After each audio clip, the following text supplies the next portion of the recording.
नमस्कार. Second year BCom semester 2 मधील corporate accounting या विषयामधील डिबेंचर्स या टॉपिकचा आपण अभ्यास करतोय. आज आपण प्रॉब्लेम नंबर 6 हा सोडवणार आहे. या प्रॉब्लेममध्ये काही सूचना दिलेल्या आहेत. त्या सूचना आपण प्रॉब्लेम रीड करताना समजून घेऊया. प्रॉब्लेममध्ये काय सांगितलेलं आहे पहा. Suratwala and Cooperative Limited decided to redeem ₹5 lakh 10% debentures on 31st March 2021 at 8% premium. On 1st April 2020, the balance sheet of company was showing surplus of ₹5 lakh. In statement of profit and loss, इथे आपल्याला सूचना दिलेली आहे. इथपर्यंत problem मध्ये काय सांगितलेलं आहे ते आधी आपण समजून घेऊया. सुरतवाला अँड कोऑपरेटिव्ह लिमिटेड ही जी कंपनी आहे त्यांनी 5 लाख रुपयांचे 10% डिबेंचर्स हे घेण्याचं डिसाईड केलेलं आहे आणि ते केव्हा घेतलेलं आहे त्यांनी 31 मार्च 2021 या दिवशी.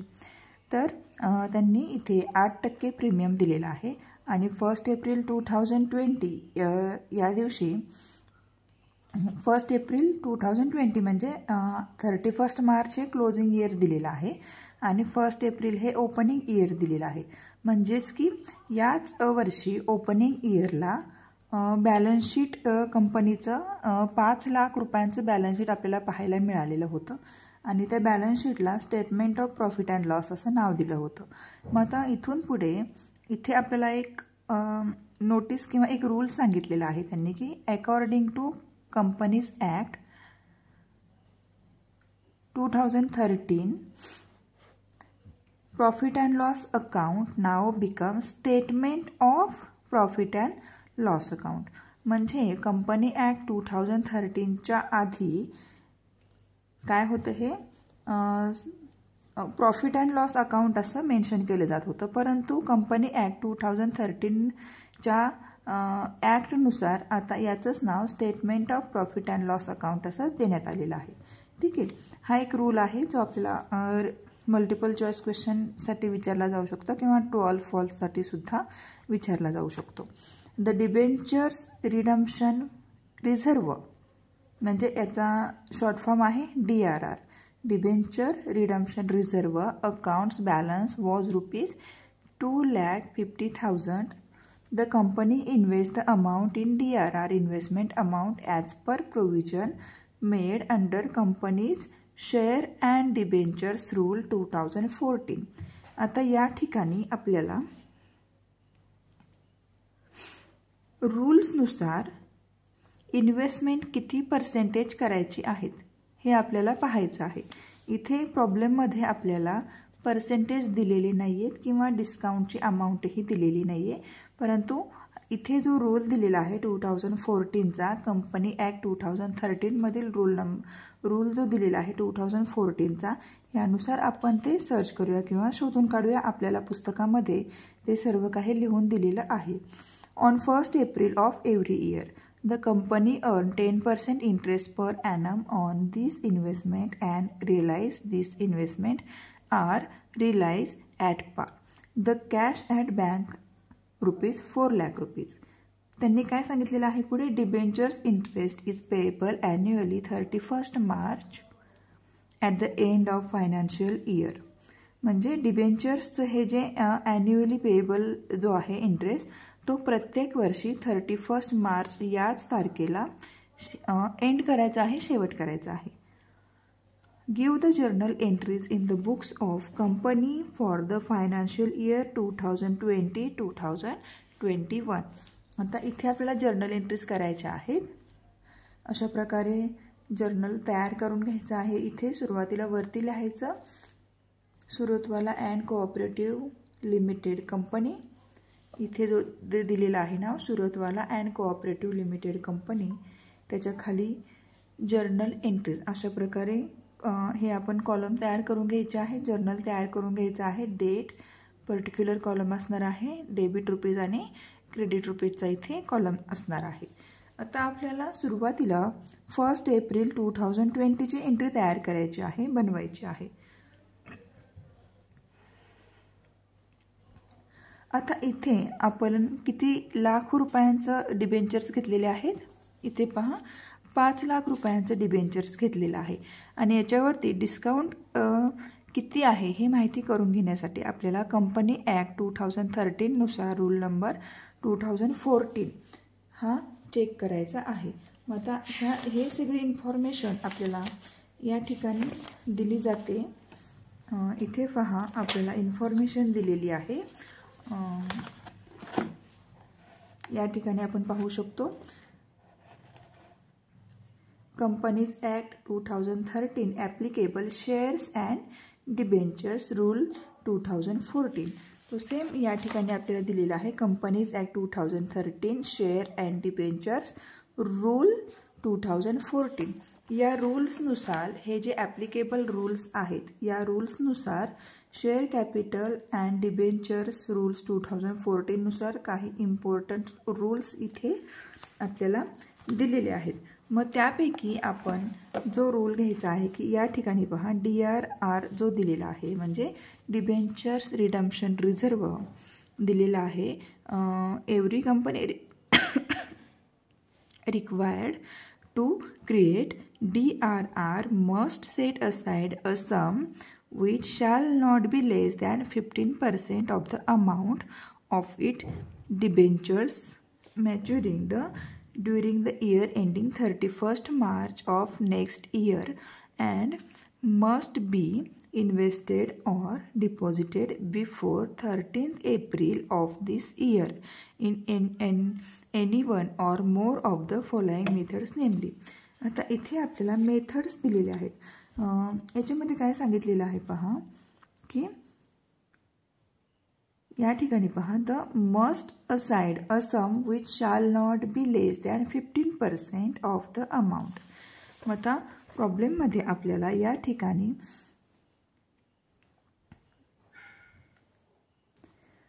4 लाख रुपीज दिलेले आहेत. कॅश बँक जो दिलेला आहे तो 4 लाख रुपीज दिलेला आहे आणि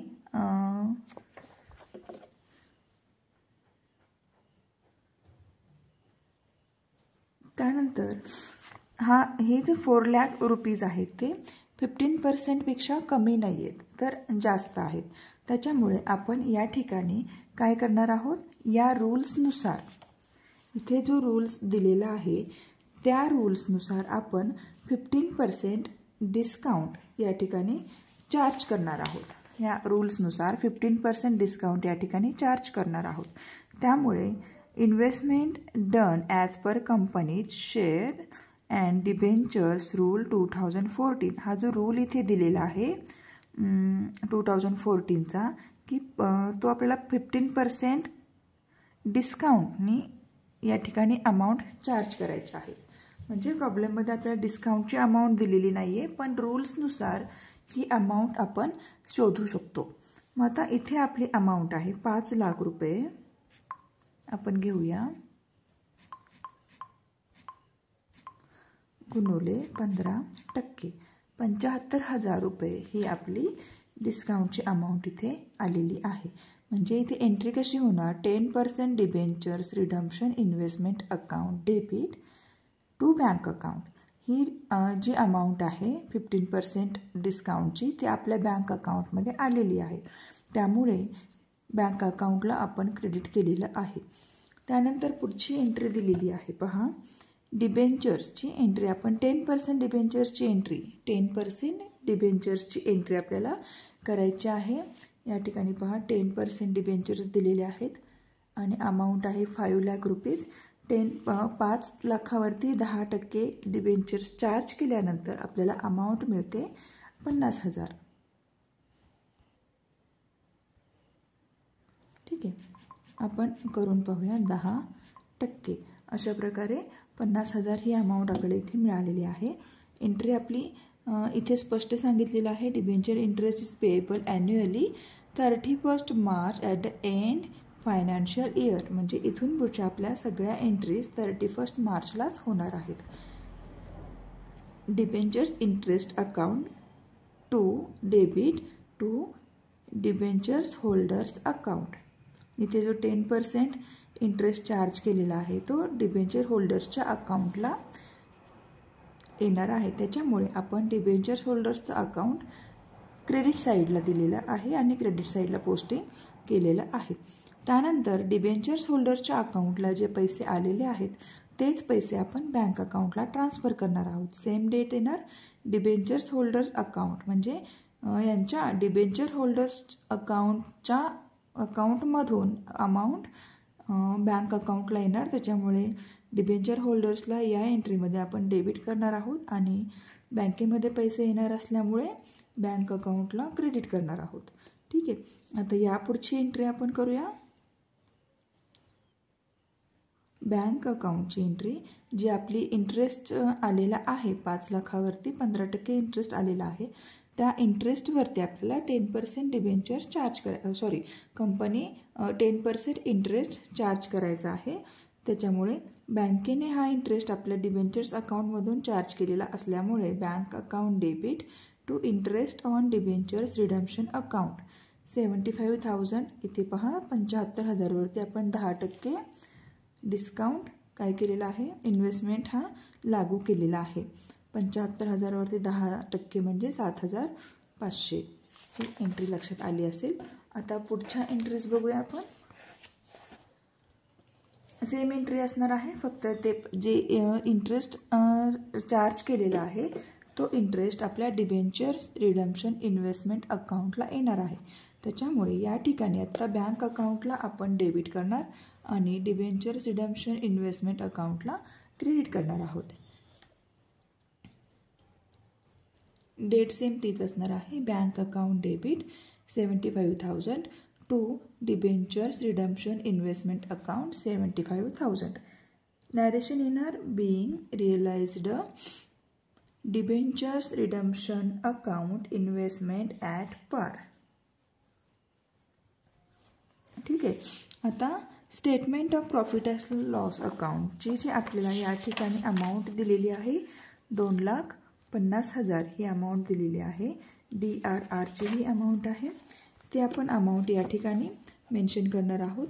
statement of profit and loss surplus account debit to debentures redemption reserve account ही अमाऊंट आपल्या DRR या अकाउंटला आलेली आहे. त्याच्यामुळे आपण डिबेंचर्स रिडम्पशन रिझर्व अकाउंटला क्रेडिट केलेलं आहे आणि statement of profit and surplus अकाउंटला डेबिट केलेलं आहे. इथे नॅरेशनमध्ये काय लिहायचं, being transferred to DRR account out of profit and loss surplus, म्हणजे प्रॉफिट अँड लॉस सरप्लस अकाउंटमधून पैसे आपण DRR अकाउंटला ट्रान्सफर केलेले आहेत. ठीक आहे. आता पुढची एंट्री सेम डेटला असणार आहे. या ठिकाणी आपल्याला जे 8% प्रीमियम चार्ज करायचं आहे, या ठिकाणी 8% प्रीमियम 5 लाखवरती ती एंट्री आपण इथे करणार आहोत. आपली डिबेंचर्स अकाउंटची एंट्री अमाऊंट आहे 5 lakh rupees and premium on redemption of debentures account ते आपण करून पाहूया. 5 लाखावरती 8% आपल्याला चार्ज करायचे आहेत. उत्तर येते आपलं पहिला असेल तुम्ही 40,000. Premium on redemption of debentures account debit 40,000 to debentures holders account, म्हणजे प्रीमियमची अमाऊंट आणि डिबेंचर्सची अमाऊंट दोन्हीही अमाऊंट एकत्रित करून 5,40,000 रुपये आपल्या डिबेंचर होल्डर्सच्या अकाउंटला ट्रान्सफर केले गेले आहेत. नॅरेशन येणार being amount payable on redemption.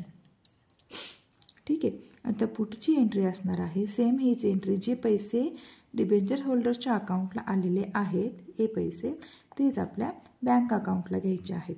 Bank अकाउंटला घेणार आहे त्याच्यामुळे बँक अकाउंटला आपण क्रेडिट केलेलं आहे आणि डिबेंचर्स होल्डर्सच्या अकाउंटमधून ते जाणार आहेत, म्हणून डिबेंचर्स होल्डर्स अकाउंटला डेबिट केलेलं आहे.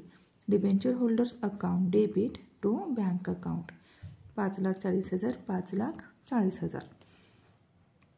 आता पुढची एंट्री आहे पहा, statement of profit and loss account debit to debentures interest account.